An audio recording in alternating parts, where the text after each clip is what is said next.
নমস্কার, আমি সুদীপ আর আপনারা দেখছেন বাংলা দুনিয়া। বঙ্গোপসাগরে সৃষ্টি হয়েছে গভীর নিম্নচাপ। এই নিম্নচাপের জন্য আগামী 4 দিন ধরে বেশ ভারী বৃষ্টির সম্ভাবনা রয়েছে উত্তরবঙ্গ এবং দক্ষিণবঙ্গে। এছাড়া সম্ভাবনা রয়েছে ঝাড়খণ্ড, উড়িষ্যা সীমান্তেও। 24 ঘন্টায় দীঘা ও পুরীর মধ্যস্থলে এই নিম্নচাপ প্রবেশ করবে। এই নিম্নচাপ প্রবেশ করার সঙ্গে সঙ্গেই এখানে ভারী বৃষ্টি শুরু হবে। এই যে ঝোড়ো হাওয়া বইবে, সেই ঝোড়ো হাওয়া মনে করা হচ্ছে 40 থেকে 60 কিমি বেগে এই ঝোড়ো হাওয়া এখানে বইবে। মৎস্যজীবী যারা রয়েছেন তাদের জন্য সতর্কতা জারি করা হয়েছে।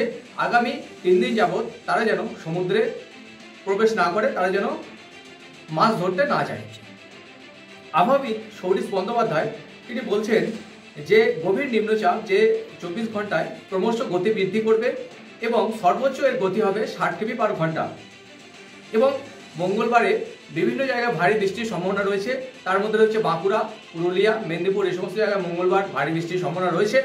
এবং বুধবার বর্ধমান, নদিয়া এবং মুর্শিদাবাদ, হুগলি এই কয়েকটি জেলাতে ভারী বৃষ্টির সম্ভাবনা রয়েছে।